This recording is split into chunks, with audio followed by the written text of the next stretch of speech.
So, you're thinking about becoming a certified internal auditor? Fantastic. Well, you're going to need a clear plan, and you've come to the right place. We are breaking down the entire 2025 CIA exam to give you a complete roadmap to getting certified. Let's dive right in. Earning your CIA designation is a huge step up for your career, no doubt about it. Let's treat this as your personal guide to getting started on that journey.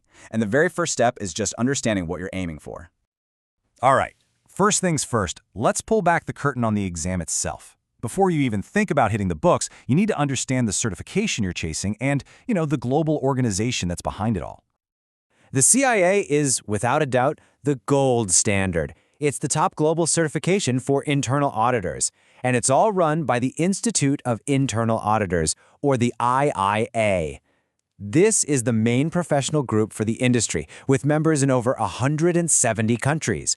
So we're not talking about just any old certificate. This thing is recognized absolutely everywhere. Okay, so we know what we're aiming for, but how do you actually get there? Believe it or not, one of the first and biggest decisions you're going to make is choosing which path you'll take to get certified.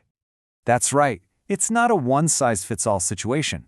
The IIA actually offers two different routes. You've got the traditional path, and then there's a kind of fast-track option for people who are already qualified professionals. Picking the right one for you is your first big strategic move. And here they are, side by side, the traditional three-part exam versus the accelerated challenge exam. The whole key is figuring out which one of these makes sense for your professional background. So you might be wondering, who exactly gets to take this shortcut? Well, the challenge exam is specifically designed for professionals who already have certain qualifications. So if you're a certified public accountant, a CPA, or a member of the ACCA, or if you hold a similar credential from a recognized accounting body, you can take this single consolidated exam. For experienced pros, it is a massive time saver. Now, for most of us, the journey is going to be the traditional three-part exam.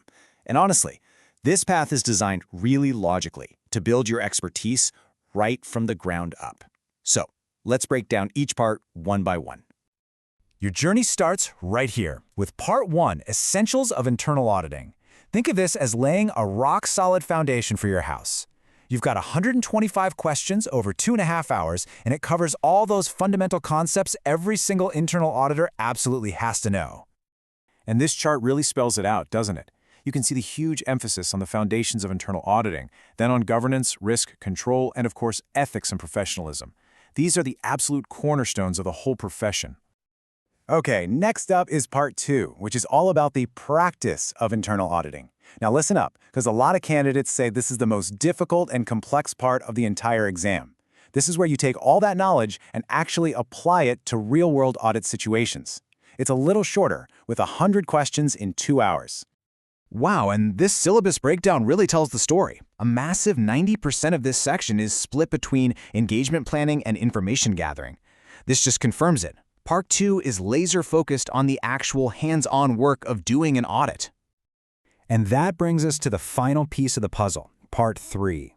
If Part 1 was the foundation and Part 2 was the hands-on practice, think of Part 3 as the big picture strategy. This section tests your ability to think like an audit manager, focusing on how you manage the entire internal audit function.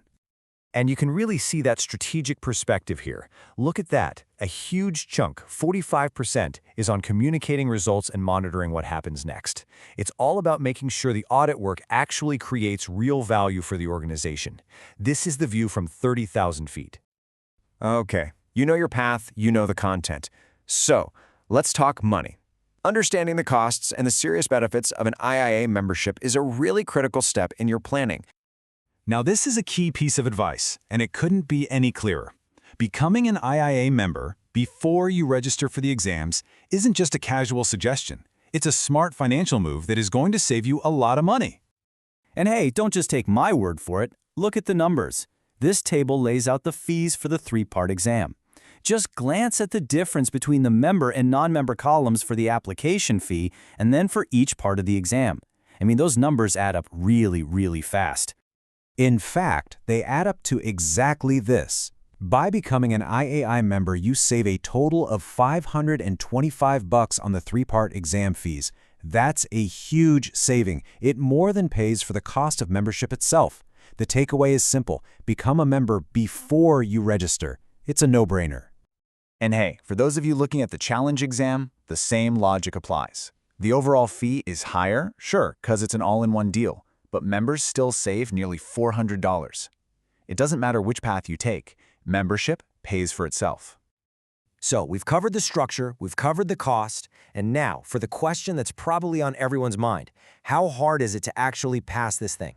Let's look at the numbers and see what it really takes to earn that CIA designation.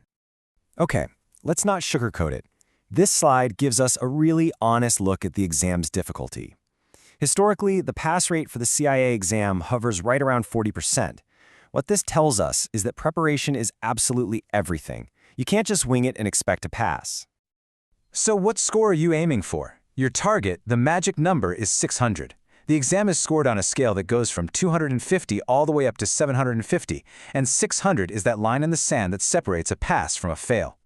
But what does a score of 600 actually mean when you're taking the test? Well, it's a weighted score, so it's not a simple one-to-one thing.